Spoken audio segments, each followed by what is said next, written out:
Thank you so much. Yeah, the last 24 hours have been fantastic. I really have a deep admiration for not only the civic spirit here, which I had before I came here, is fantastic, but also just for the city itself. This is a place, and I will be on your local television at some point tonight on multiple channels, and I'm hoping they excerpt this part of the quote. I said, this is a place that is oozing with opportunity, just dripping with opportunity.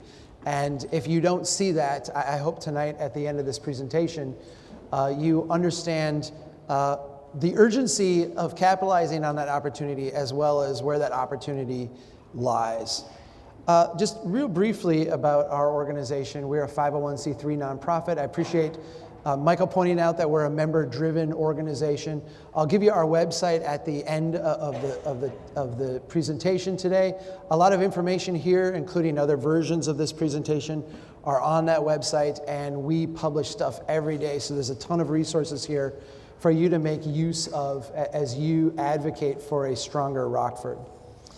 I want to take a moment and have you think about the way we built cities thousands of years ago. These are two artist renderings. The one on the left is an ancient city called Ur. The one on the right is, of course, ancient Rome. When we think about these cities, we kind of recognize and understand that they were built around the dominant transportation technology of the day, that, of course, being your 2 feet. People walked everywhere, and so the scale of these cities, the distance between different types of things you would do on a normal day, the spacing, all of this was based around a society of people who walked. Fast forward thousands of years, this is my hometown. I come from a little city called Brainerd, Minnesota. Thank you. I get some gentle, that was Minnesota-style applause. Kind of rather reserved, and I appreciate that. I'm about 2.5 hours north of Minneapolis, St. Paul. This is what it looked like back in 1904. And people at this period of time would arrive by stagecoach, they'd arrive by train. But once they got to the community, they would travel around by foot. And so the scale of the place, the distance between different types of things you would do on a normal day, the spacing, all of this was very similar to what we had seen for cities for thousands and thousands of years. Beginning in the early 1900s and then accelerating after World War II, we began to build places around a different transportation technology, that of course being the automobile. We came up with different building types, different building styles, different ways of arranging things on the landscape, different ways of financing and facilitating growth and development. If we would ask people today to explain this, if we went out on the street and grabbed some people and said, talk about this transition, they would likely talk about it in terms of progress. We were a society of people who walked everywhere. We built cities around people who walked. We now are a society of people who drive everywhere. We build cities around people who drive.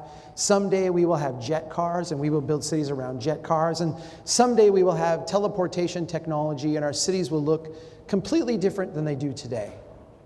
This is a very comforting way to describe it because it puts us on this paradigm of progress, right? Things continually getting better. There's another way to look at this, however, that isn't quite as comforting, and I want to put this idea in the back of your minds as we start this conversation tonight. When we look at these ancient civilizations, we think about ancient Ur, we look at, ancient Rome, we have to stop and realize that by the time you even get to ancient Ur, 6000 BC, humans had been experimenting with how to build cities for a long, long time. The knowledge for building this stuff came through trial and error. And by that I mean they would try things, what worked, they would incrementally expand upon. What didn't work would go away and die out to memory, right? I mean, literally, people would die, places would go away. The ideas weren't transmitted to the next generation. So by the time you get to ancient Rome, you have a pattern of growth and development that has survived thousands of years through feast, through famine, through war, through peace, through all kinds of different time periods, shown to be resilient and adaptable. By the time you get to my hometown in the early 1900s, you have an approach to building and development that is essentially universal. We can go to any part of the world and see cities that are built. You'll have different building materials and different architectural styles, but essentially the form and the function of these places are very, very similar. A resilient style developed through trial and error. When we look at this style of development, we have to very first of all acknowledge that we didn't develop this through trial and error, right? Even though for most of us, this is like the way things have always been done, we've not been doing this very long, right? We didn't decide that, we were going to try out in Wisconsin for a couple hundred years this new experimental idea, see how it worked, and then, bring the best ideas here to Illinois, right? That's not how we did it. We just went out and within a generation transformed an entire continent based on a new set of ideas. These ideas, like I said, weren't developed through trial and error. Where did they come from? They largely came from, think tanks and universities and intellectuals, largely in Europe, right? These were ideas we imported. It is important for us to understand that the style of building and development that seems very normal to us is actually, in the context of human history, a very large experiment. No one has ever tried to transform an entire pattern of living across an entire continent within a generation.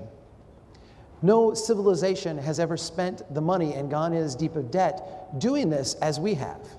We are literally in uncharted waters. Nobody has been here. Tonight we're going to talk about some of the ramifications financially of this experiment and how we go about addressing them.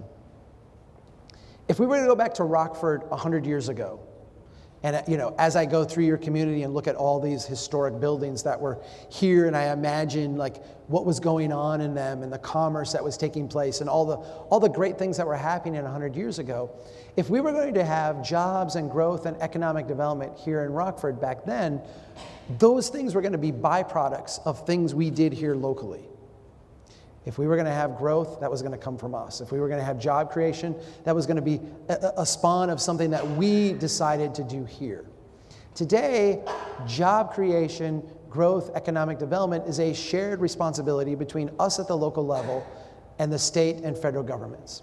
Today, we finance growth in three primary ways. The first is transfer payments between governments. The idea that the state, the federal government, as our partners in creating jobs, growth, and prosperity, will do things like come up with investment programs, subsidies, grants, loan programs to help us make investments in the community to create jobs and growth. The second mechanism is transportation spending.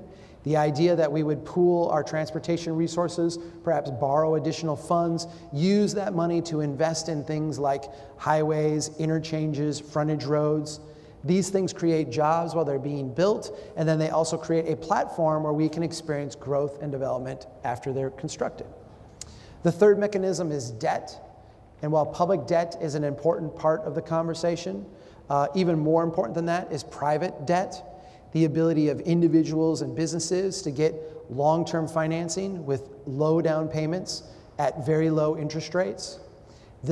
These mechanisms combine to, in our local communities, create growth. And of course, that growth is good because it gives us the tax revenue that we need to do the things we want to do. This is kind of city administration 101, right? We invest to grow, the growth improves our tax base, and we use that money to do the things that we all want to see done within our communities.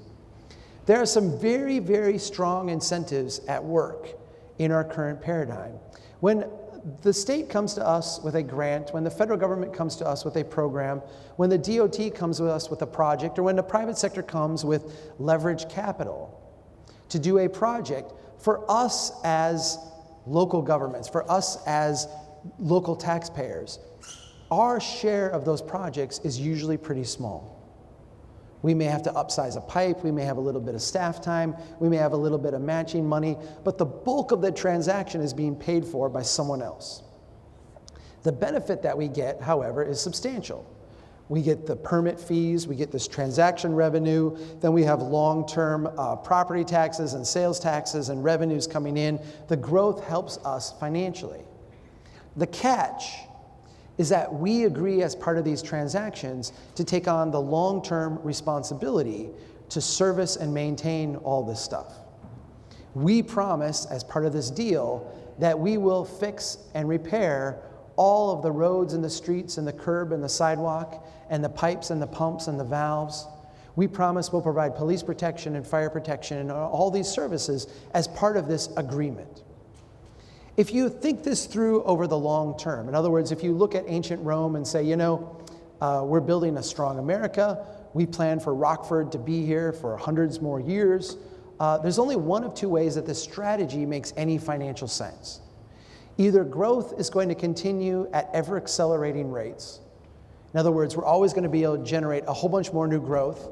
We can take that money and we can use it to make good on all the promises we've made in the past.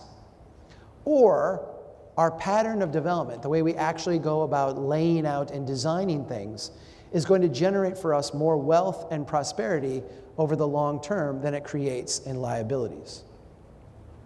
Now, everybody in this room understands that the first assumption here is not true, right? It's not mathematically possible, but even if it were, in Rockford, we've lived through like this, right? We know we're not just going to grow exponentially forever. Unfortunately, this second assumption is also not true. And this is where, for a brief period of time, this presentation will get a little bit technical. I am an engineer, so I have to do a little bit of stuff like that. One of the things that we did very early on at Strong Towns is to reject the paradigm that we have come to call the quantum theory of economic development. The quantum theory of economic development goes something like this, and it's a belief held by planners, engineers, and economic development people who advocate for projects. And it goes something like this. While this project might not make any financial sense on its own, and this project may not make any financial sense on its own, and this project may not make any financial sense on its own, when you add them all together, they become this greater whole that is driving our economy. My first gut reaction to that is like, how's that working out? But in a more deep level, we said, all right, we don't buy that theory, but we can actually test to see if it's true. And we can test to see if it's true by going and looking at the parts of the system that are essentially like isolation from each other. This, for example, is a dead-end cul-de-sac. These are residential homes. There's no through traffic. There's no commercial traffic. There'll never be any through traffic or commercial traffic. The only reason this road exists is to serve the people who live here. This was built in the mid-1990s. When it was built, it was a gravel road. The city went out and paved it. When they paved it, they said, we'll pay half the cost if you, the property owners, pay the other half. We said, okay, how long will it take the city, based on the taxes they're collecting from the people who live here, to actually collect back their half of the money they spent building the roadway? The answer is 37 years. Now, the road's not going to last 37 years. And when it falls apart, the city has to go out and pay for it on their own dime to fix it. Yet it's going to take the city that long just to recoup the initial investment to build it. Here's another development. This one is, you can see, a closed loop system with a dead-end cul-de-sac. Again, no through traffic, no commercial traffic. These are just residential homes. This was built in the early 1980s. The developer paid to put in all the infrastructure. Those costs were rolled over into people's mortgages, which they've been paying now for decades, right? As they've been paying their taxes to have all this stuff maintained. This road had completely fallen apart. The city went out to fix it. The cost was $354,000. We asked the question, okay, based on the revenue the city is collecting from the people who live on this road, the only people who use it, the only reason it exists, right? How long will it take the city to recoup the money they just spent to fix it? The answer is 79 years. We then said, okay, we know the road won't last that long. What if we, between now and the time the road fell apart again, wanted to collect enough money from these property owners to be able to go out and fix their road? What would that mean? It would mean an immediate 46% increase in taxes, with annual increases of 3% over inflation every year for the next 25 years, with all that money going just to maintain the roadway. The sewer, the water, all the underground stuff, vastly more expensive, right? Now, sometimes people will say, okay, Chuck, we get it. We know we lose money on residential property. We make it up on commercial. Commercial is our cash cow. To which, my immediate response is, okay, I don't know any corporation that loses money on 90% of what it does and tries to make it up on the last 10%. I don't know why an incorporated municipality would think that was a wise business strategy. Nonetheless, we've kind of socially acclimated ourselves to the notion that if we just have enough commercial property, it doesn't matter what happens in the residential areas. This is a business park. This is a kind of build it and they will come investments that cities like to do. This was built in the mid-1990s. It's completely built out. Every single lot is occupied. The city felt the project was so successful, they wanted to mirror it, build the exact same thing on property they own right next door. They're just going to flip this and build it in the exact same way. We asked the question, okay, if we could build the exact same thing for the exact same price and get the exact same level of investment, would that be a good project? In today's dollars, it would be $2.1 million. There's $6.6 million of assessed value that has appeared subsequent to the construction of this park. Now, pause for a second. Of the lots in this park, 4 of them are a church. 2 of them belong to the school district as their bus maintenance facility. 1 of them is a county maintenance garage. 1 of them is a city maintenance garage. These are all important things in our communities. We need churches, we need schools, we need maintenance buildings. These are all very important, but none of them pay any taxes to the city. Of the remaining lots, the ones that theoretically would be taxpayers, every single one was either sold for $1 and or given a long-term tax subsidy in order to attract the investment into the park. For the sake of our analysis, we assumed that every single lot would be built upon within 1 year of this park being put in, and that everybody who built would be a full tax-paying, non-subsidized entity, and that every penny of new revenue would go to retiring that bond. If that were the case, it would still take almost 3 decades, 29 years for the city to break even.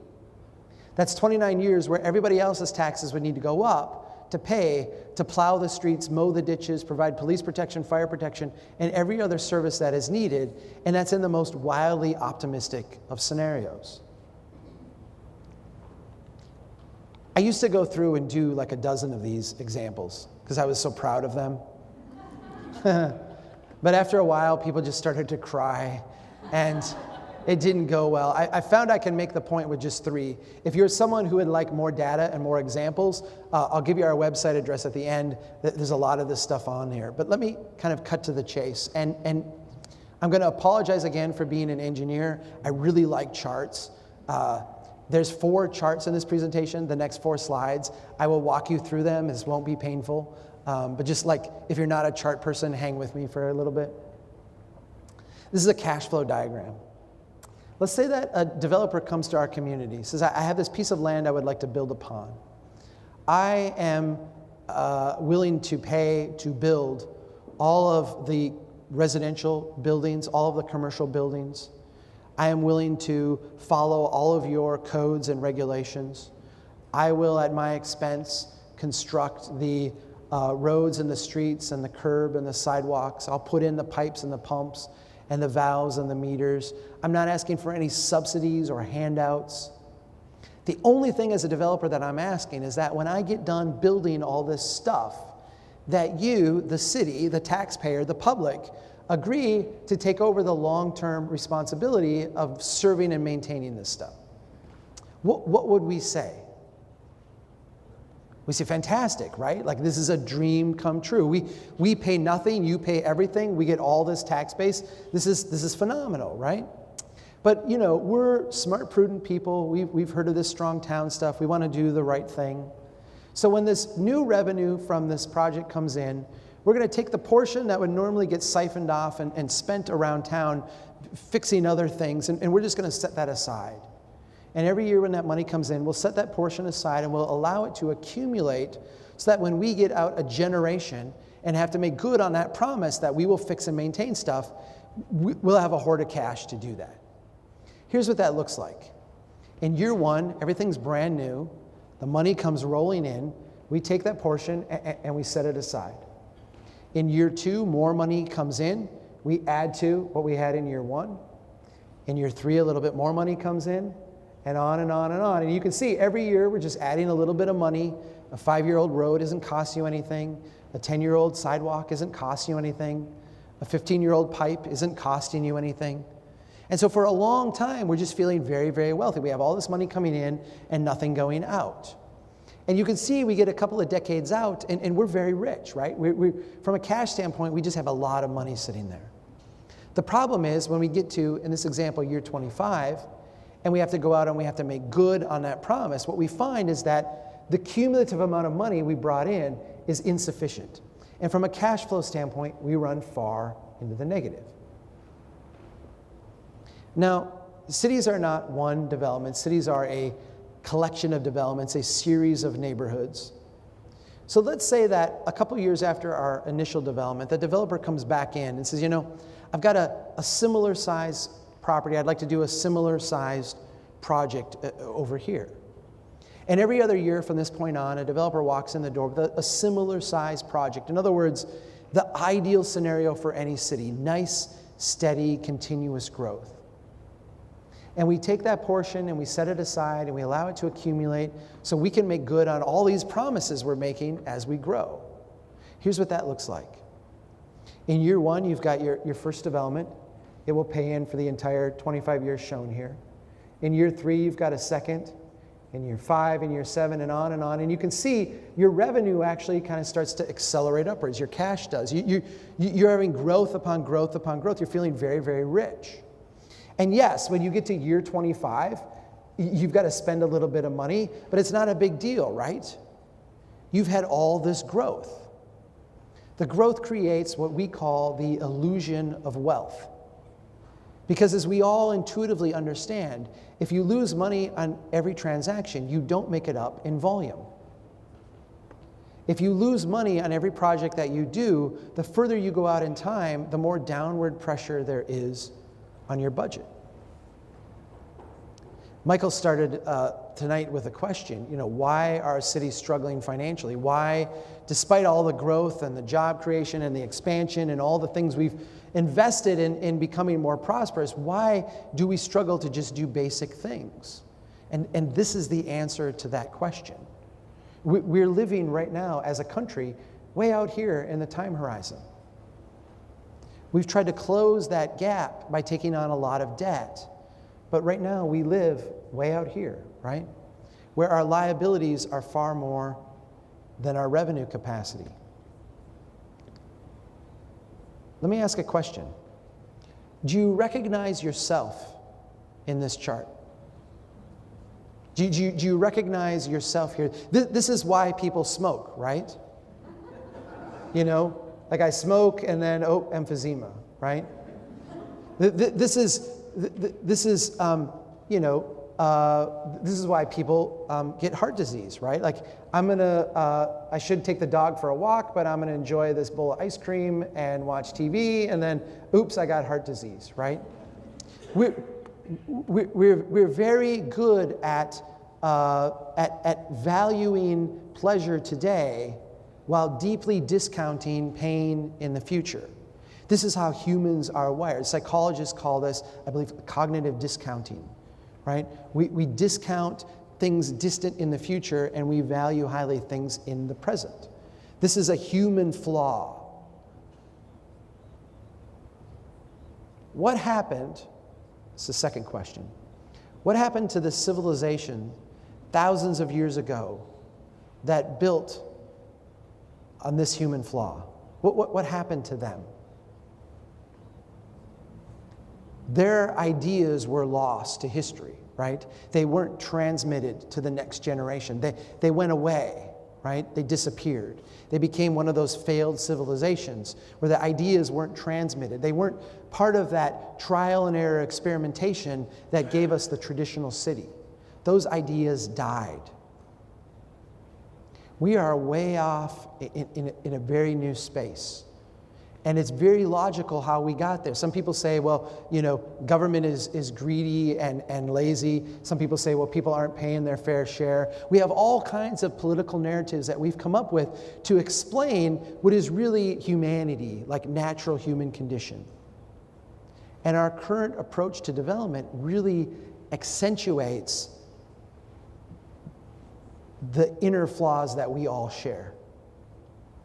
I'm going to show you one more chart, and it's more depressing than this one.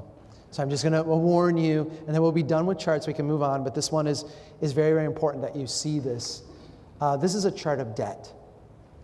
Now, everybody in this room is familiar with the conversation we're having at the national level about our debt, right? We're approaching $20 trillion.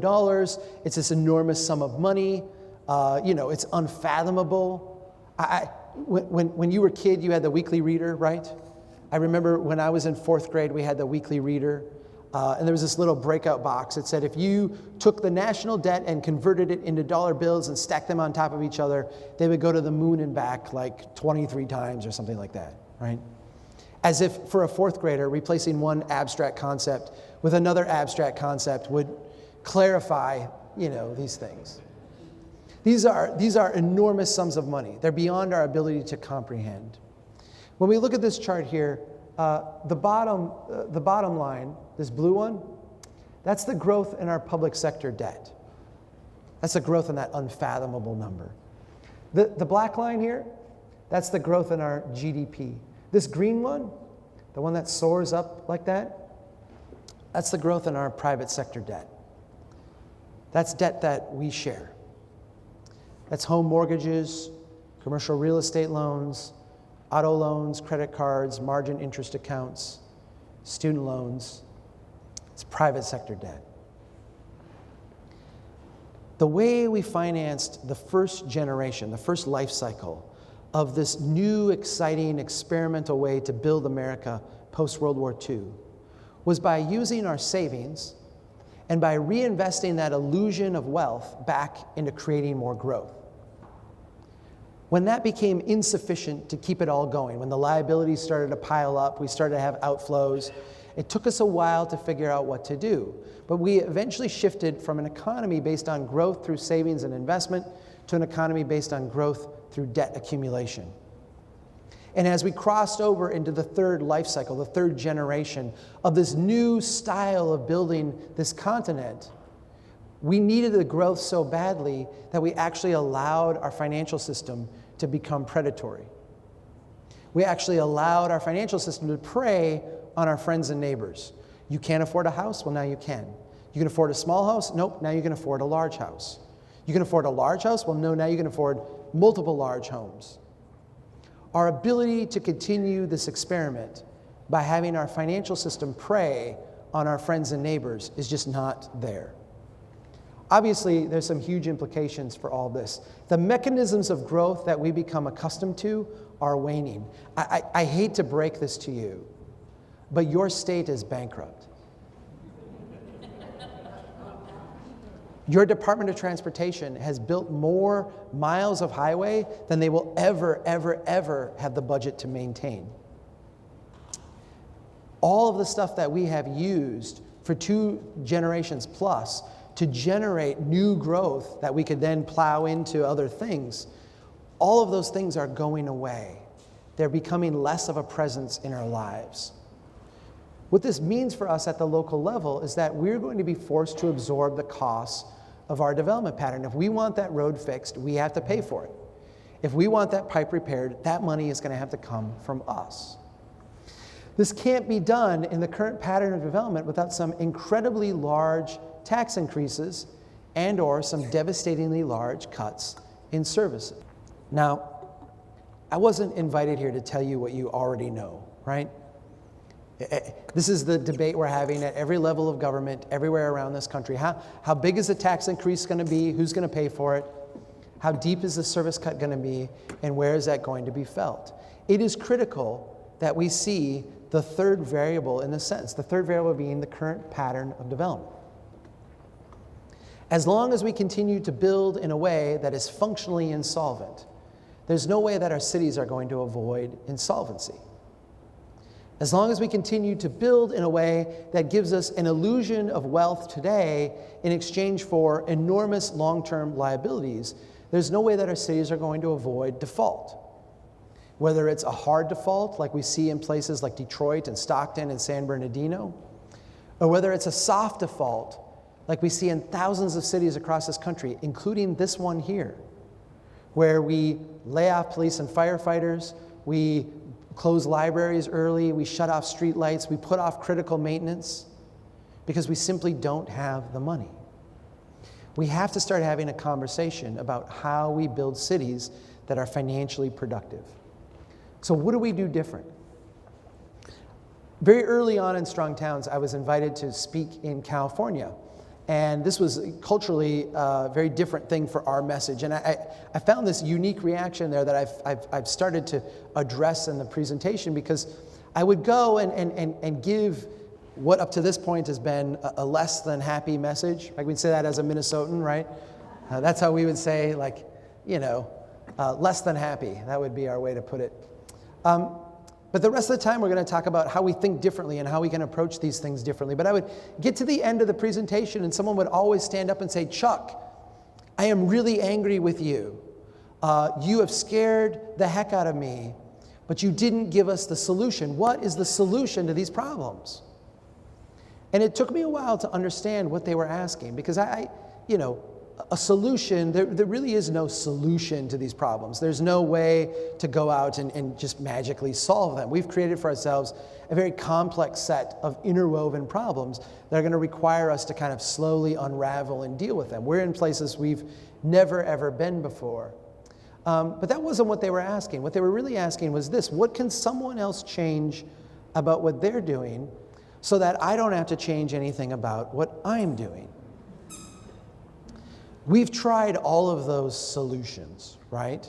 Sometimes we call that kicking the can down the road. We've tried that. At lunch today, I had someone ask me when we were talking about these things, well, people aren't going to agree to this. They're going to want everything fixed and everything maintained, and they're not going to want higher taxes. And I said, yes, that is all true. But at the end of the day, if the math doesn't work, we're going to be forced to do things differently. What we talk about as Strong Towns are not solutions. What we talk about are rational responses. How do we, as thoughtful, caring, compassionate, smart people, working together within a community that we care about, sit down, roll up our sleeves, and figure out how to address these situations? And when I start talking about rational responses, I always go to this photo here. This, again, is my hometown. This is what it looked like back in 1904. And I got to tell you, when I first saw this picture, I was just astounded, just blown away. As a planner, I look at the way the buildings line up perfectly, the way they frame the public realm at just great ratios. The buildings themselves have great symmetry. They front the street in a perfect way. There's great segmentation of the public space. This is a beautifully designed street. Let me ask you some questions about these people. How thick was their zoning code? How many boards and committees did you have to go to in this city to get an approval to build something? How much tax subsidy did we get out? How many federal grants did we receive? How much state programs were there for us? How many miles of infrastructure did we build in order to attract this investment? These people, we have convinced ourselves as a society that all of these things are essential for our growth and prosperity. These people had none of them. They were a bunch of illiterate lumberjacks in the middle of nowhere, right? They didn't even have 30-year mortgages. How did they build this place? How did they do this? It's really simple. They copied what they knew worked. They took the materials they had on hand and they built in a style and a pattern and a form that they had seen work for thousands and thousands of years. After 2+ generations of engineers and planners like me telling cities how they can, create growth and prosperity, after all the grants and the subsidies and the loans and the investments and all the things we do to make our cities richer, here's what this exact same street looks like today. Yeah, that's the proper response. Yeah. It's a wasteland of parking and half-occupied buildings. And if you want to understand in one image why our cities are struggling financially, understand that there's $500,000 of public infrastructure in that little stretch of street right there. Where is the wealth that is going to sustain that generation after generation? I was giving a lecture at a university in Boise, Idaho. And a student, when I got to this slide, raised their hand, stood up in the back and said, Chuck, I'm from Costa Rica. Costa Rica is a very poor country. We can't afford to build the way that you build here. When we build, we have to build one block at a time. And before we build the next block, we have to make sure that all the spaces are filled in on the block we just built, or we won't be able to afford it. We're a very poor country. We can't afford to build like this.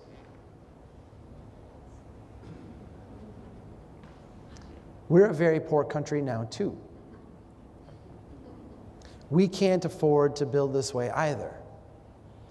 And for a long period of time, we felt so rich that this kind of thing didn't matter to us. We could have whole neighborhoods we walked away from, whole parts of town that we just abandoned, places that we didn't care about. We just said, we're so filthy rich, it doesn't matter, right? We don't care. Well, it does matter. And we're not that rich. And we have to actually start paying attention to the details. So how do we shift our mindset? The first thing we need to do is get rid of the worst of our habits. Build it and they will come is a tremendous movie plot, right? It has everything. It's a beautiful movie plot. It is a horrible economic development strategy. We are in what we at Strong Towns call the desperation phase of this suburban experiment. If you're a city and you want to be taken seriously today in terms of economic development, if you want to have jobs and growth and prosperity, what do you have to do? If you want to be a player in the game, what is the thing you have to do? You have to have a team ready to hand out subsidies. You have to have shovel-ready sites. You have to have tax subsidy zones. You have to have all this stuff like laid out, because if someone comes trolling through town, like searching, you've got to be able to pounce and do all the handouts, right? This is not how cities build wealth. And this is not how cities have ever built wealth. I'm going to show you now the very simple way that cities build wealth. If you've been in the presentation earlier today, don't say anything here. Do any of you recognize this place, this city? Does it look familiar to any of you? If I said this was Rockford, would that be shocking? No, because at one point in your past, Rockford looked like this, right? If I said Chicago, would that be shocking? Well, there probably weren't cameras back then, but at one point in Chicago's history, it looked like this, right? Minneapolis, perhaps. The trees are kind of right, yeah. You know, it's not Dallas or Houston. It could be San Francisco or Vancouver, right? If we went back far enough, it could be Manhattan or Boston, right? They look like this at one point. In fact, every city that was ever built prior to this new experimental way of building, prior to really post-World War II, every city that was ever built started out just like this, a collection of little pop-up shacks. This could be London, Paris, Rome, right? This could be Romulus and Remus standing out here. We built thousands of these across this continent. And for a variety of complex reasons that defy our ability to predict, our ability to project, our ability to even fully understand after the fact, a lot of these places failed. What happens when a place like this fails? Does the stock market crash? Do we have to have an emergency session of Congress to bail out the banks? No. These are little bets. A few people lose a little bit of money, they salvage what they can, and they move on to the next place. We built thousands of these across this continent, and for a variety of complex reasons that defy our ability to predict, our ability to project, our ability to even fully comprehend after the fact. A lot of these places were successful. And when they were successful, they would grow in a very predictable way. They would grow incrementally up, incrementally out, and become incrementally more intense. This is my hometown in 1870. After 30 years of incremental growth, this little street of pop-up shacks would become that street I showed you earlier. And after another 40 years of incrementally growing up, incrementally growing out, and incrementally becoming more intense, these 2- and 3-story wood structures would become buildings of brick and granite. The way we build wealth is by making small investments over a broad area over a long period of time. We don't build wealth by going to the casino and putting it all on red. Let me show you how incredibly productive this approach to growth and development is. These are two identical lots in my hometown. The one on the left I've labeled old and blighted. The one on the right I've labeled shiny and new. If you look at them, this is an apples to apples comparison in its truest form. These lots are the same exact size, the same exact area. They have the same amount of public infrastructure. They're on the same thoroughfare. They abut the same neighborhood. Everything about them is the same except for the style of development that's upon them. That old and blighted block looks like this. In the 1920s, as my city was growing incrementally out, the next increment was these 3 blocks. These are little pop-up shacks. This is the cheapest commercial building you would have been built in the 1920s. This was way out on the edge of town, the bootstrapper type of territory, right? And had things continued as they had for thousands of years, what would have happened? Over time, these buildings would have incrementally gotten more higher. They would have incrementally become more intense. They would have built more wealth and become more productive. That's not what happened, right? We had the Great Depression, we had World War II, and then our new style of development just skipped right over this and started building out on the edge. These places have stagnated for 70 years. 2 blocks over, it used to look just like this. The city had it torn down, and now we have the new drive-through Taco John's. Everybody was thrilled about this, right? The engineer was happy because we got rid of the on-street parking. Now the cars can move more quickly. The planner was happy because the old buildings were blight. They didn't meet the code. The new building meets all the setbacks, all the parking requirements, all the sign ordinances. The environmental people were happy because they got them to include native plants in the stormwater area. Even the bike walk people were happy because they got them to put in a little bit of sidewalk. The sidewalk ends right there, but it runs, Here's what nobody bothered to consider. That old and blighted rundown block has a total value of $1.1 million. When this was built, that shiny and new block had a total value of only $800,000. The city actually is receiving 42% more taxes from that old and blighted block than that shiny and new one. Understand what you're looking at. You're looking at the traditional pattern of development in its infant form after 90 years of neglect, and it still outperforms by a wide margin the stuff we build brand new today. And we all know the trajectory of the taco joint, right? 20 years from now, this will be a used car lot, right? 10 years later, it will be boarded up and they'll be selling drugs out the back and we'll be trying to get some type of grant to get it torn down, right? We've all been around. In fact, I took pictures of your boarded up Taco John's today, right? I'm preaching to the choir here.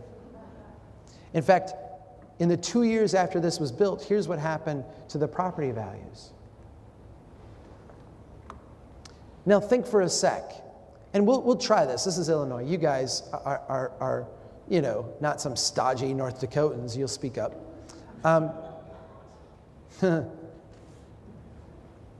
Let's say we walk out of here and we feel very empowered, understanding that what we need to do is to increase the productivity of our places. We need to make, without adding more to our expenses, without building more road and more sidewalk and more sewer and water, we actually need to make our places more valuable. And so we look at a block like that old and blighted block, and we understand we don't have money to throw at things. We don't control this property. We can't force them to do things they don't want to do. Tell me what ideas you have to go out and make those properties more valuable. If that was your goal, what kind of things would you do? And go ahead and shout some out. Any ideas? Paint the facade. You know what? Paint is pretty cheap. A little bit of elbow grease, fixing up those facades. Some paint would go a long ways to making those places better. You have something? Well, we could go out and ask them, like, yeah, exactly. Please? Yep. You could raise some money through a Kickstarter campaign. Go ahead. I think that is brilliant. The reality is that residential above the commercial is not allowed in the code. So we'd have to change the code and then facilitate that. Absolutely. I think that was a very logical thing. Please? My gosh, some bike racks and some benches. A bike lane out front would actually slow the cars and make it a little bit more accessible for people. You know what? Some human scale lighting. There's the huge highway lights there, but like something at a human level. So you said street trees. I think. Do you see what we're doing here? We could literally go out on the street, grab 20 people, bring them in, set them down, and say, "You've got an hour. Generate ideas." And when they're done, we'd have this long list of like little things we could do to make these properties a little bit better. Now, same question. What kind of things would you do? You don't own the property. You can't force the property owner to do what they don't want to do. You don't have money to waste. You've got to be really, tight with your budget. What kind of things would you do to make this property more valuable? That's a lot of tacos. The traditional pattern of development, the way we built places for thousands of years, has tremendous financial upside and very limited financial downside. While our new experimental approach has a very limited financial upside and a downside that can literally go negative. This is the same kind of thing we see on the edge of our communities. This is our Mills Fleet Farm, big box store. Do you guys have Mills Fleet Farm? No? Farm and Fleet? You think it's the same kind of thing? Okay. Brainerd is the home of Mills Fleet Farm, so we have the biggest one in the world. We're very proud of that. We have a double-sized big box store, auto dealership, gas station. This is a 19-acre complex. It's the most valuable piece of property in the entire area. When the Mills people show up at our meeting, we just stop our meeting and say, what can we do to help you, right? This is 19 acres of our downtown. This is our core. This is the most valuable part of the downtown. This is our 19 acres down there, 9 square blocks. If you've ever seen the movie Fargo, you have seen a not so flattering but not so inaccurate portrayal of my hometown. There's not been anything new built in our downtown in my lifetime. I'm 43. Lots of buildings have burned down or been torn down and are now parking lots. Most of the second and third stories are unoccupied or struggle to keep tenants. A lot of the first stories, it's the same thing. So this is not a great place. Yet when we look at the 19 acres out on the edge, we see a total value of $0.6 million an acre, quite a bit of money. But when we look at the 19 acres in the downtown, even though it's run down and neglected, it has a tax value of $1.1 million, 78% greater than out on the edge of town. From a property tax standpoint, the city's collecting 78% more taxes in that downtown than out on the edge. From a retail standpoint, the downtown serves a neighborhood. The stuff on the edge serves a region, yet the retail taxes are roughly similar. How much should we spend to build that complex out on the edge of town? Well, we put a couple $100 million into the bypass. We put millions into the frontage roads, the backage roads. We put $20 million into running sewer and water out to this site. How much money did my generation spend to build that wealth in the downtown? We didn't spend anything. That was money that my great-great-grandparents and their contemporaries invested and built slowly and incrementally over time, and then bequeathed to us as kind of an endowment that would hold its value long into the future. What happens when Mills Fleet Farm goes away? It will at some day, right? I mean, we don't have the Hudson Bay Company. At some point, Mills Fleet Farm will not be the highest and best use on that property. What comes next? I don't know. But we can look around and see other similar places and know fairly confidently that that is the peak. It is never going to be more valuable than this. Whatever comes next will be lower on the economic food chain than what's there now.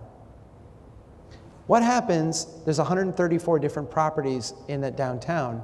shown. What happens when one of those loses a tenant, goes out of business?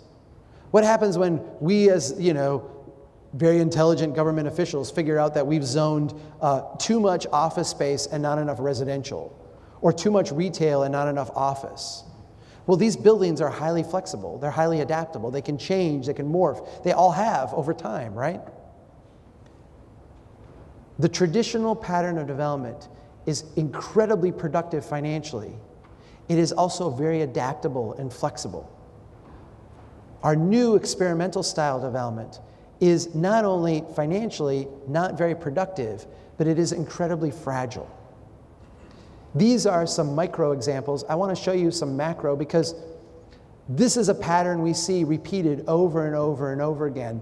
A good friend of mine named Joe Minicozy runs a group out of Asheville, North Carolina called Urban 3, and they have modeled hundreds of cities across this country. And when they do this, we see the same pattern emerge every single time.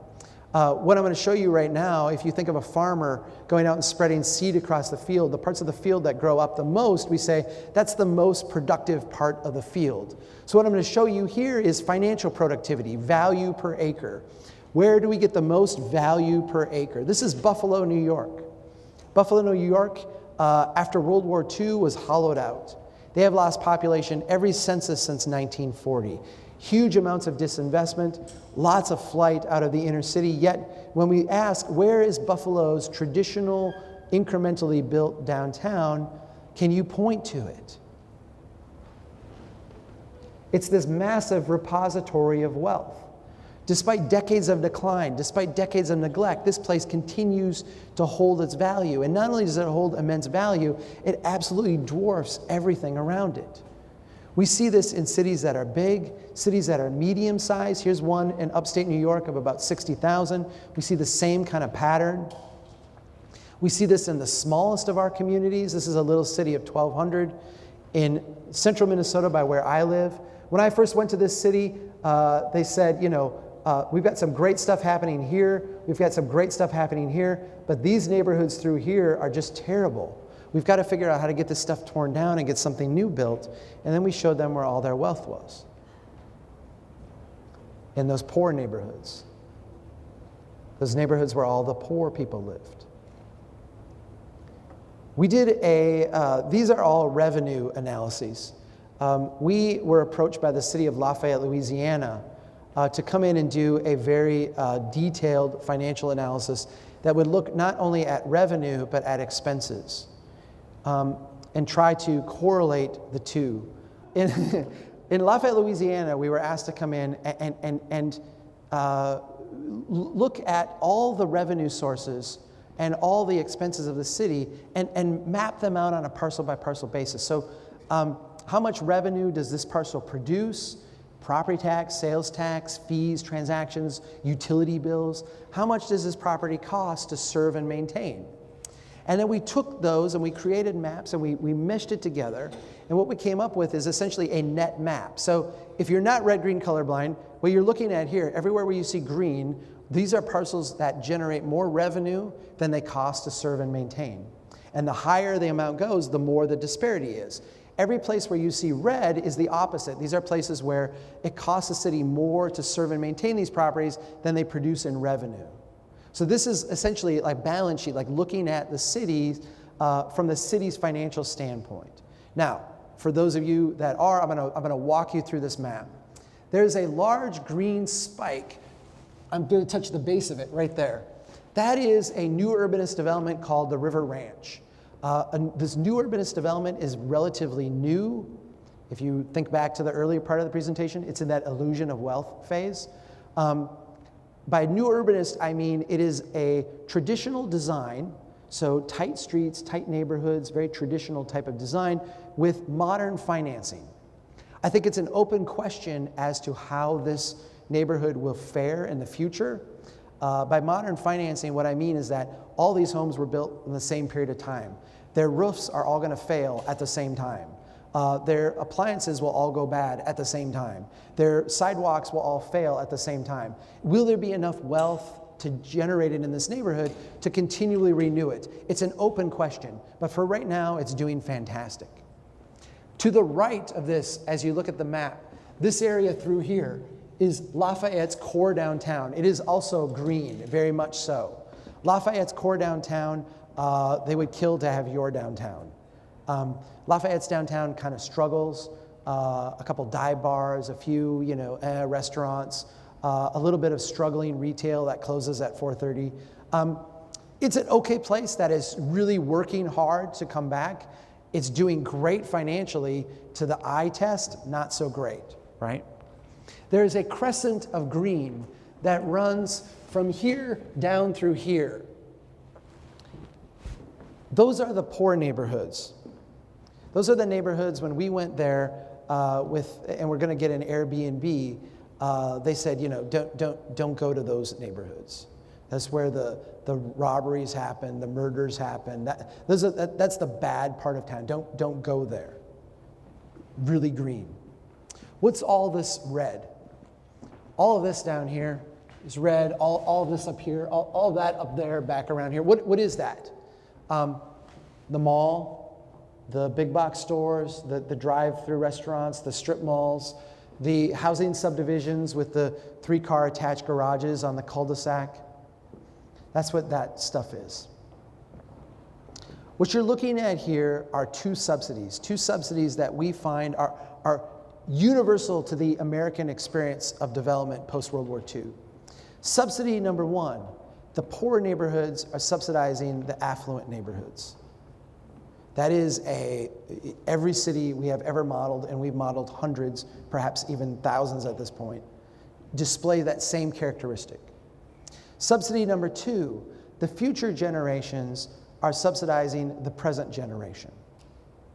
Because if you are the typical family in Lafayette, you pay $1,500 a year to the city of Lafayette to provide all the services.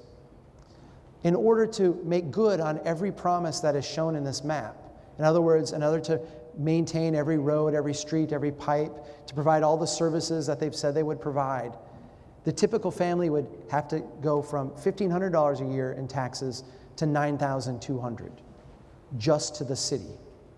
The median household income is $45,000. No one is going to spend 1/5 of their income just maintaining the street in front of their house. And so what's going to happen is that, much like how Detroit has gone through this kind of slow decline, flight, and then collapse, because they had too much stuff and not enough wealth to keep it all. Lafayette, along with essentially every other city in this country, we are all in the same position, Rockford not excluded, is going to go through a period of time where we do not have the money to maintain things, and we have to deal with that. Most of what is built in Lafayette cannot be fixed and maintained. They have a $45 million backlog of road maintenance today. They add $2 million a year to that, at least. Their annual budget is $300,000. They will never catch up. And that means that in the future, roads will never be fixed, pipes will never be replaced, things will go bad, and people will have to make do. This is the experience of Detroit. And everybody has like a narrative to explain Detroit, right? It's the greedy auto companies left us. It's the terrible unions. It's those people. It's whatever your narrative of Detroit is. My narrative of Detroit is quite simple. They started this experiment before everybody else. They arrived at the logical destination ahead of everybody else. We're very much in the same place. I want you to get a sense of what these places look like, because they're very familiar to us. You've got a Kmart here, $384,000 an acre. Walmart, $967,000 an acre. These are places in a city in North Carolina that we modeled. They were very proud of these because they had subsidized them into existence, built an interchange for them, run millions of dollars of sewer out here to get this. This was like their new development. But then we went to the core downtown where they had an old warehouse that had been converted to a supper club, $5 million an acre. And my favorite one of all, Jimmy's Pizza, $3.4 million an acre. Now here's the question I have for you. Do the people of Rockford have the intelligence, the wherewithal, the ability, the perseverance to build something as complex, sophisticated, and intricate as Jimmy's Pizza. If you do, and I think that you do, right? I think you can do much, much better than that. If you do, look at all the wealth you can build. When we, go around the city and look at all the gaps and all the underutilized spaces and all of the opportunities that are here, and this city is just dripping with opportunities, they are not at this scale. Your opportunities are all at this scale. Now, there's some fundamental differences between this scale and this scale, right? In this scale, where does the money for investment come from?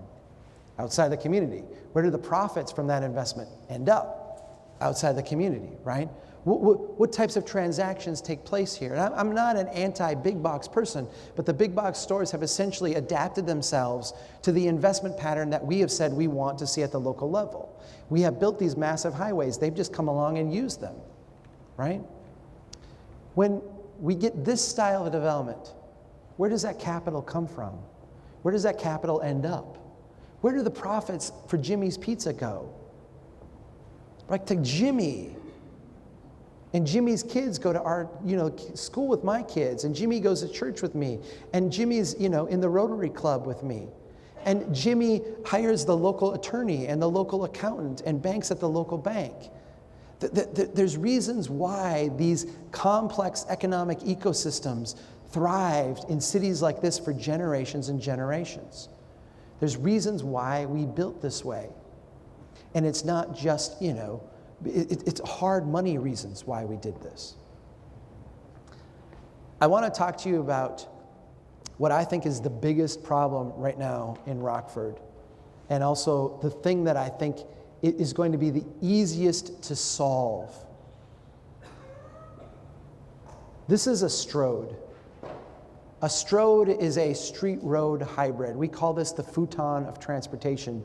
If you think of a futon as being an uncomfortable couch that makes into an uncomfortable bed, a Strode is a type of transportation investment that tries to do two things at once and does neither of them well. It tries to be both street and road. What is the difference? A road is a high-speed connection between two places. You should think of a road as a replacement of the railroad, right? When a railroad is what? It's a road on rails. In a railroad, you get on at one spot, you get off at another. There's a high-speed connection between the two.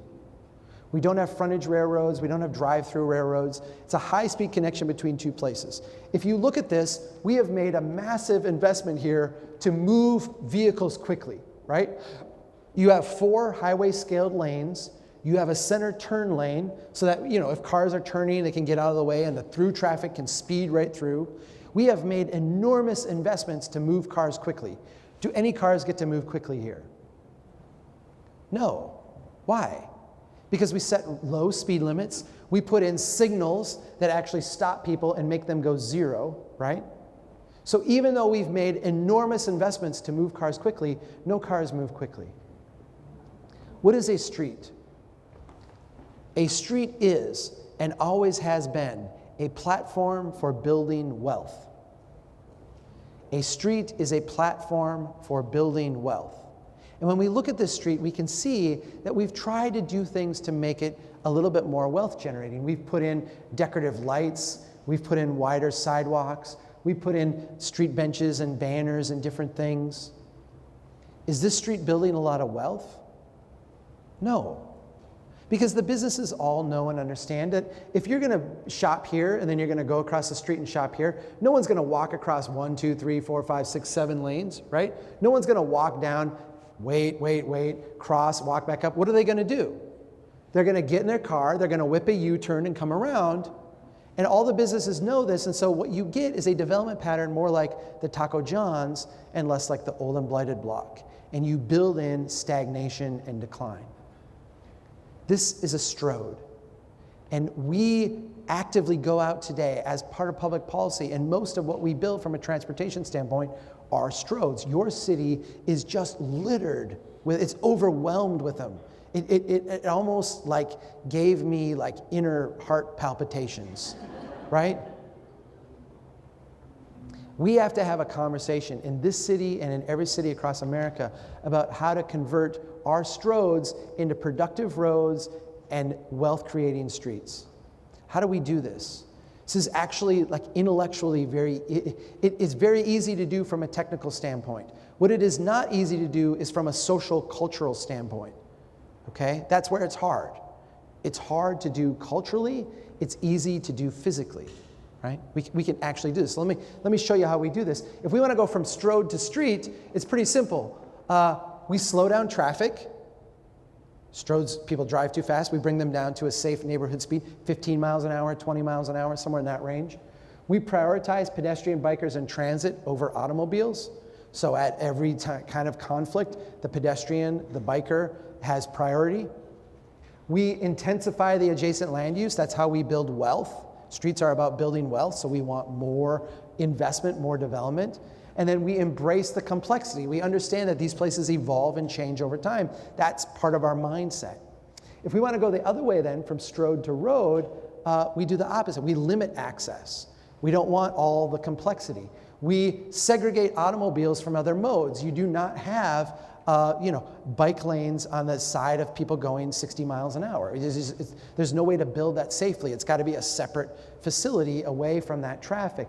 We don't allow the adjacent land use to degrade the capacity. We don't mine that huge public investment we have made for short-term economic gain.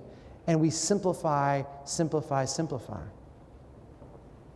I want to show you that you understand how to do this intuitively. You don't need someone like me. You don't need someone to come in and do this for you. You get this today. When engineers go out and build streets, we have a certain value set that we apply, a certain approach implicit in our, that is implicitly our values that we bring to the conversation. The first thing we do as engineers when we're designing a street is we say, okay, what is the design speed that we are building for? Then we say, what is the volume of traffic we are expected to handle? Given that speed and that volume, then, what does the manual say is a safe street to build? And how much is that going to cost? These are the values of the engineering profession as they manifest in street design criteria. Here's what I want you to do. And again, this is going to be, hopefully this will go better than the last time. I want you to speak up loudly. What I'm going to ask you is your values. And I want you to think about the street where you live, the street outside this building, the street in the areas that you want to see commerce and economic activity and people meeting and having coffee and falling in love. And think about these places in your community, right? I want you to visualize them. And then I want you to tell me, would you, if you were designing this place, prioritize the speed of the travel, the volume of vehicles that you're able to move, the safety of these spaces, or the cost effectiveness of your design? So I'm going to have you shout it out. Would it be speed, volume, safety, or cost? Safety. What would be your second value? Would it be the design speed? Would it be the traffic volume? Would it be the cost effectiveness? Would it be speed, volume, or cost? I can't change these as we go. If you had to choose, would you prioritize the ability to move cars at speed or the ability to move a certain volume of cars? If you had to choose, would it be speed or volume? Do you see what we've done here?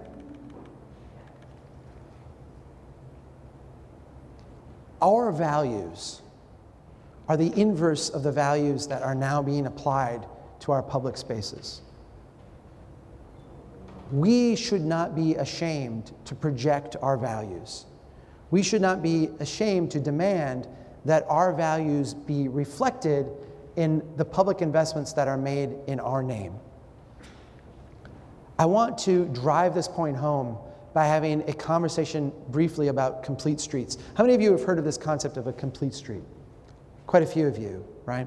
The idea is the environments we've built are designed for automobiles. And for anyone outside of an automobile, it is a very despotic place. And so in order to lower the despotism of our environment, what we've done is we've said, we have to have a space for everybody. So if you're in a car, we will accommodate you. But if you're on a bus, we're going to have a place for buses. We're going to have a place for people walking, people biking, people in wheelchairs. At Strong Downs, we call this, this is a very American kind of approach, right? This is kind of like separate but equal. This doesn't really challenge our values very deeply. We're very comfortable with this because everybody gets like their own place and we don't really have to deal with any conflict, right? A very American style of approach. Complete streets, intellectually, accommodate pedestrians within an auto-dominated environment. A strong town, a truly financially productive place, accommodates automobiles in an environment dominated by people. People are the indicator species of success. If you are trying to build a successful place, you will know when you've reached a certain level of success when people show up. People are the indicator species.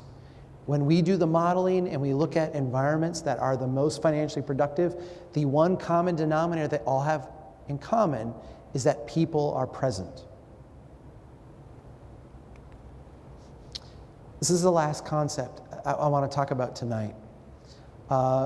This is an adage that comes from Silicon Valley. It goes, innovation that happens from the top down tends to be orderly but dumb, while innovation that happens from the bottom up tends to be chaotic but smart. We have a knee-jerk reaction that we prefer smart to dumb, but we have a very deep attachment to order over chaos. And if you doubt me, think of the last time you sat at a red light at like 1 a.m, right? We tolerate a lot of dumb in order to have order, right? We just culturally, we do that. I want to show you what this looks like in practice from a city standpoint. This is the city of Memphis, Tennessee. Memphis, Tennessee, I love. I think it's one of the great cities in America. But Memphis statistically shows up in a lot of the desperation places. Poverty, homicides, out-of-wedlock births. Memphis and Detroit are often 1-2, 2-1 in a lot of those categories. Memphis, though, did everything they were supposed to do after World War II to become a successful place. They ran the highways through the middle of the city. They knocked down buildings in order to accommodate that. They knocked down buildings in order to build parking ramps and other things. They extended sewer and water out further and further. They built a beltway. They kept going out further and further. They built a second beltway. They identified neighborhoods that they didn't think were quite up to par. They kicked all the people out. They ripped those buildings down. They rebuilt them in styles they thought would be better. They paid businesses to move to Memphis. They paid businesses to stay in Memphis. And at one point, they decided that what Memphis really needed in order to be a world-class successful city was an NBA basketball team playing in a pyramid-shaped stadium down on the Mississippi River. So Memphis went and built a stadium and then started looking for a team. Now, for those of you that are not NBA fans, Memphis was able to attract the Vancouver Grizzlies to move to Memphis. They're very proud of their Grizzlies. The problem is, when the Grizzlies came to town, they didn't like this stadium. And so in order to get them, the city wound up building them a new stadium a few blocks away from here. This one sat empty for 15 years. With another $200 million plus of state and local tax subsidies, in May of 2015, this was able to be reopened as a Bass Pro retail shop. It is already 1 year in, at only 50% of the projected amount of sales. So we projected this much sales for the first year, we're actually at this much. This is orderly but dumb. Smart people, very good people. Let me show you chaotic but smart. This is also in Memphis, Tennessee. Memphis, Tennessee used to have a great streetcar system. When the highways went in, they pulled out the streetcar. This was one of the streetcar stops on this little street called Broad Avenue. The highway went in behind it, the streetcars came out. Without the streetcar stop, without the flow of people from the neighborhood, these places just died. Some residents, fed up with the decline, fed up with the neglect, took matters into their own hands. They went out, they worked with the landlords to get these buildings swept out. They swept up the sidewalks. They painted their own bike lanes. They painted their own crosswalks. They invited for one weekend businesses to come in and open up just temporarily to show the neighborhood what this place could be. They had a couple art galleries. They had an ice cream stand. They had a donut shop. They had some clothiers. They had different things come in. They didn't go to City Hall and get permission. They didn't get the Department of Health inspections. They just figured like by the time anybody gets mad at us, we're going to be gone for, let's not worry about it. Let's just go out and do it. And, when they were done, this wasn't like the greatest street in the world, but it was a heck of a lot better than what was there before they started. I wasn't here for this project, but I was out there 6 months later. When I was out 6 months later, every single storefront was occupied with a business. I talked to one of the landlords. He said they were able to charge twice the amount of rent, for the last place that rented than what they were asking before the project. The city has since gone out and documented 18 new businesses, 32 new jobs, $12 million of property value appreciation. Total public investment, 0. That's chaotic but smart. Now, I don't know what Rockford would do if you went out and started painting crosswalks and putting in bike lanes, right? I can tell you what my city would do, right? My city would be out there Monday morning with the power washers getting rid of this. They would send the police chief down to my office to give me a citation, right? The city engineer would be out there saying, this does not meet the AASHTO guidelines for crosswalks. The engineer would say, the attorney would say, we have all kinds of liability here, get rid of this, right? The city of Memphis is desperate, and their desperation has made them really, really smart. So what did the city of Memphis do? They went out with the power washers and got rid of this. But the city of Memphis is smart. They said, you know what? With all the public hearings, all the visioning sessions, all the planning, all the surveys, all the sticker charts on the wall, all that stuff, we never, ever would have identified this as a high return investment. But our people did. And so our job is to make sure it never goes back. So these people are desperate, and their desperation has made them really smart. What did they do? They went out with the power washers and got rid of it, but only after they had a plan to put it back permanently. And so they went out there and painted this permanently. And when they did it, because they're so smart, you know what they did? They said, boy, we're out here with the paint. We just did these 2 blocks.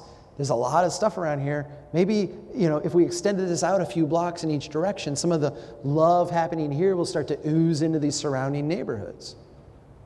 They had a highway project. They were redoing that highway that cut the neighborhood in half. Because this 2 blocks are starting to stand on their feet again, they said, oh my gosh, we really need to stop and pause here. And maybe for these 2 blocks in this highway, we can narrow things up, slow things down, and make it easier for people to cross.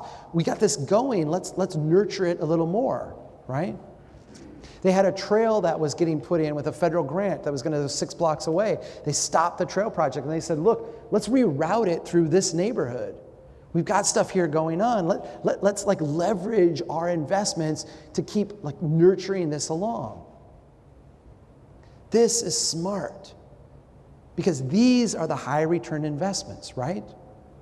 We were so inspired by Memphis in my hometown that we put together a group called a Better Brainerd, and we went out and we worked in that neighborhood with the Old and Blighted Block and the Taco John's. We went out and did things like 4 in the morning, put in bike lanes on a street. We painted crosswalks, we planted trees. We went out and just observed where people struggled and then talk to them, right? We saw the mom walking through the ditch, weeds up to her waist, pushing a stroller. What are you doing? Well, I have to get to the store today. I don't have a vehicle today, and I don't feel like it's safe to walk on the street, so I'm walking here. So the elderly woman, like walking down the middle of the street, climbing over mounds of snow. What are you doing? I have to get to the pharmacy today. I don't have a choice. And the sidewalk is not shoveled, and it actually ends right here anyway. So I have to walk here. So we worked in this neighborhood and we documented these things. And after a year, we put together this report called Neighborhoods First. 8 projects that the city could do that would make living in this neighborhood just a little bit better. Just a little bit better. Little things like put in a crosswalk here, plant a row of trees here, put in a bike lane over here. My city right now is spending $14 million to run sewer and water 2 miles out of town to create a new business park out at the airport. We already have a business park built in the 90s that's only half full, but this one is an air-oriented park, so that's going to generate all kinds of new opportunities.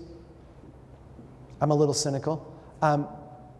The total cost of our 8 projects, $16,700. What happens if the city goes out and spends $16,700 trying to make this neighborhood a little bit better for the people that live there, and nothing works? Nobody looks at this neighborhood and says, wow, this is a place on the rise. I'd like to move here. No one looks at this neighborhood and says, wow, I would like to invest, or I would like to buy a home here, or I would like to be part of what's going on here. None of that happens. It's just a total dud, right?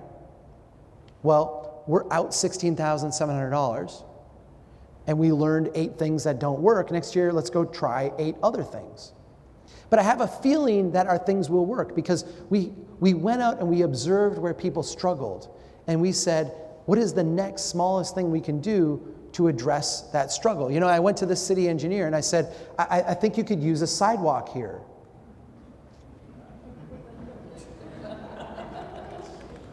You know what his response was? Why would you say that, Chuck? We have been so desperate to get that dollar out on the edge of our cities that we have completely overlooked the pennies and the nickels and the dimes. They're just waiting to be picked up in our core neighborhoods. They're just laying there on the ground. And we've developed these systems to mass produce over and over and over again this destructive, financially, this very unproductive development pattern. Well, we have allowed our neighborhoods to rot.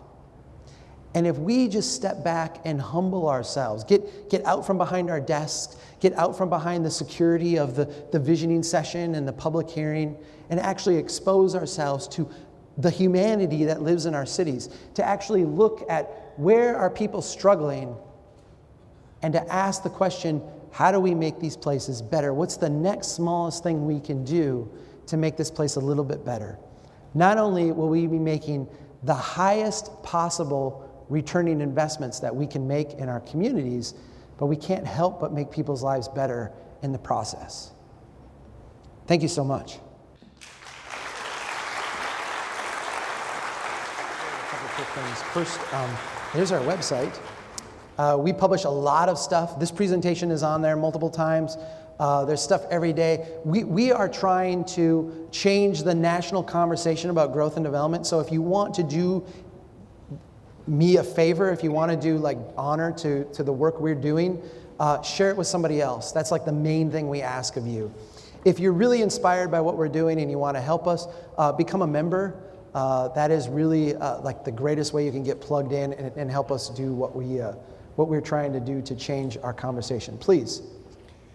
Chuck, thanks very much for a very interesting presentation. My question is, have you identified a city or cities anywhere in the globe? You've provided some examples of neighborhoods that are doing things right. Is there a city that you think for an extended period of time has been doing things right, whether it's here in this country or anywhere on the globe? I get this question a lot, and I think you will be very dissatisfied with the response. My response is yes, every American city prior to the Great Depression. So if you really want to understand here in North America, approaches, and I'm not talking about like go back to burn barrels and horse and buggies and manure in the street, right? I'm talking about the approach of making incremental investments over a broad area over a long period of time. We built this way. This is the way we built. Today, the answer in North America is no, none, zero. And I'm sorry to say that there are neighborhoods that are doing great things, and there are small places that are doing great things. But the reality is, we all live in this system that has been created. We came up with the Interstate Highway Act, which was brilliant. It created all kinds of explosive growth in this country. We connected the entire country with high-speed interstates, and it was brilliant. And then we said, let's take those standards and bring them to the neighborhood. And all of a sudden, we just destroyed our cities, and we did this everywhere, and we paid to do it, right? Like everybody's road and street standards, everybody's zoning standards are derivations off of these national standards we created. So every city in the country is fragile at the same time in the same way. Remember in 2008? Actually, remember in 2006 where they're saying there's no housing crisis, there's no subprime crisis. All of these places are what? Uncorrelated. The housing in southern Florida has nothing to do with housing in California. That has nothing to do with housing in Las Vegas. And then lo and behold, what happened? They all failed at the same time. Why? Because they're all the exact same. They all have the same building codes, the same zoning standards, the same principles, the same comp plan, the same street standards, the same everything. No, we're all fragile in the same way. Now, if you want to go, and I hate being the planner who says, go to Europe, because that's like the cop-out for planners. But it's very interesting to note that after World War II, our country was intact. Like nothing had been destroyed. And then we destroyed it, right? Look at a picture of Detroit from 1945, and you're talking about like one of the great cities of the world. Opera houses, like things you would see in Milan, right? I mean, this was fantastic. And then you go to, Hamburg or Milan or what, and you see just utter devastation. In Europe, where most of these theories of modern zoning and hierarchical road systems originated, what did they do? They started experimenting with it, and they said, this is horrible. And they put back exactly what was there. They used the same tight grids, they used the same, they could have, their place was destroyed, they could have rebuilt it in the style that they had come up with. They didn't. They put it back. We are the ones who did it differently. So I think you can go to Europe and learn a lot of lessons for how to design at a human scale.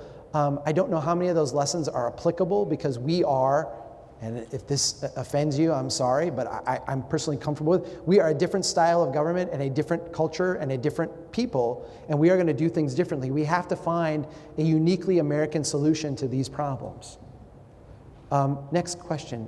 He's got a microphone, I'm sorry. Right. Thank you. If you notice, we got a lot of it says Rockford. If you drive down, it says, welcome to Rockford. If you notice, if you walk downstairs, you see purely American. You see the Battle of Gettysburg, and you see Shiloh.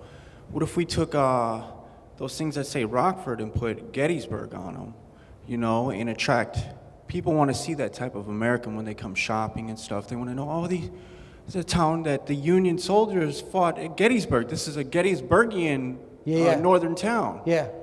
It's fascinating to me because you can go look at historical photos of Rockford and they will make they make your eyes water because this was a beautiful, beautiful city. And I think a lot of what we can learn, step back. We're in a gorgeous building. Why do you have this? Why did you keep this? Why did you keep this and not some of the other places that you tore down, right? I saw that one theater today where the roof is now collapsed. And it makes me sick to my stomach, right? And not because I'm some big historical preservationist, because I'm really not. I know some people don't like that. They want me to be. I'm really not. But what I am is not about just wasting, just throwing away greatness. And we built greatness. Gettysburg, have you been to Gettysburg?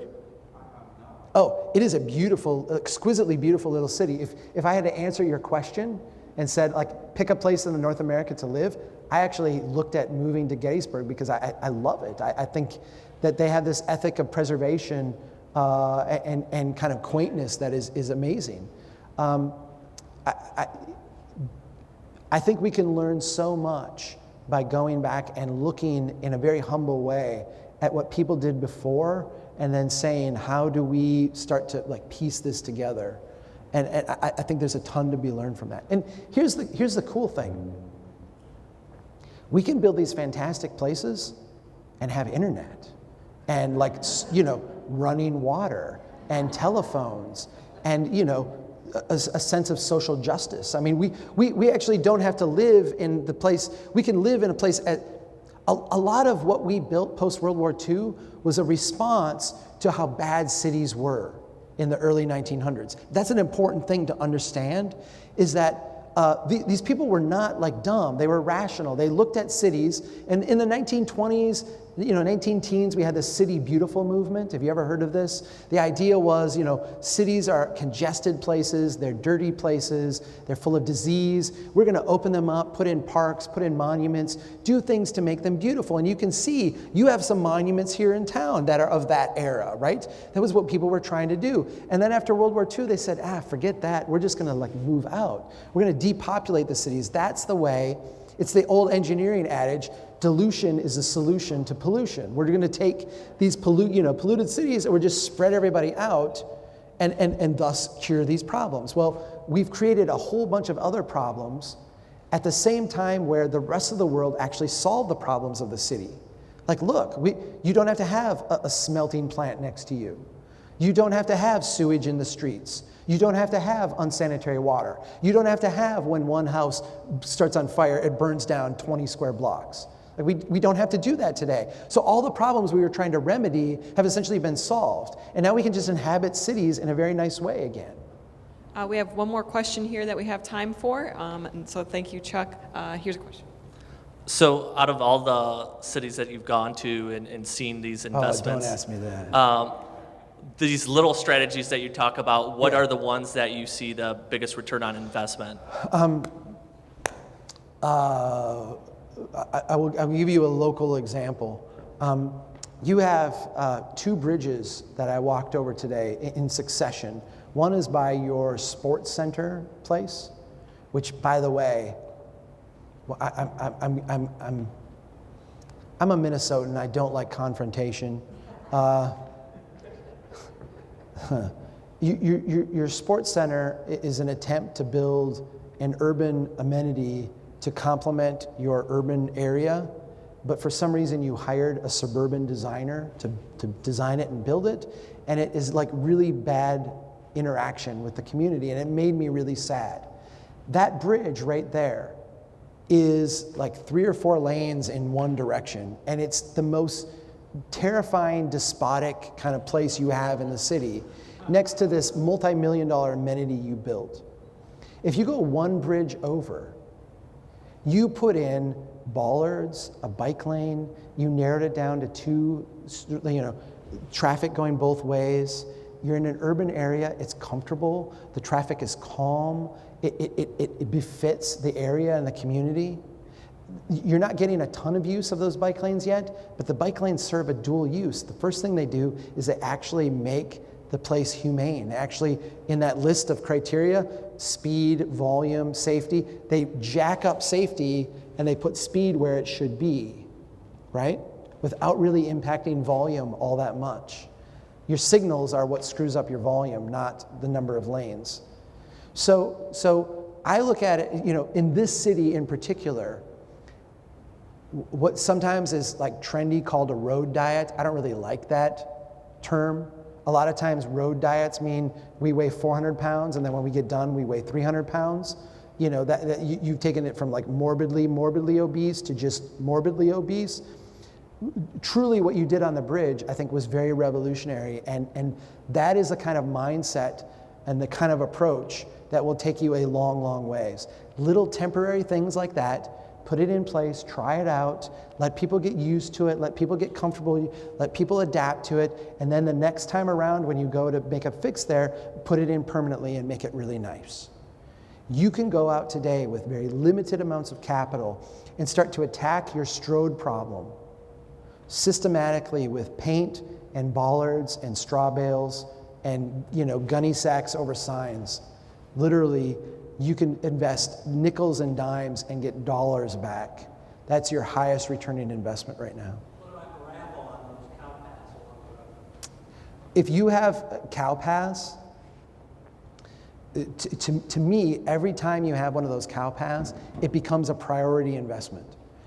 That's what I'm out hunting for. If I'm your public works department, that's what I'm like searching for. And every time I find one of those, it immediately gets gravel. And then it gets put on a list to come back and actually make it some type of sidewalk or asphalt. You improve it. Because what you have right there more than anything else is people saying, I travel here. There's this great story about Walt Disney, one of the icons of the last century, who built Disney World, and then he had an apartment there, and he would wake up and put on his bathrobe and go walk around and watch people prepare for the day. And he's out walking around, and there's some of his workers, and they're erecting a fence. And he says, what are you doing? And they said, well, people keep cutting through here, and so we're putting up a fence to keep them on the sidewalk. And he goes, no, you've got it wrong. The people are telling you how this should have been designed. Rip out the sidewalk, put the sidewalk here, and put the fence there. That's the way we wring value out of our communities. And really, I think as engineers, we need to humble ourselves to do that every day, because the people are telling us where we're missing out. Thank you so much. Give Chuck a round of applause.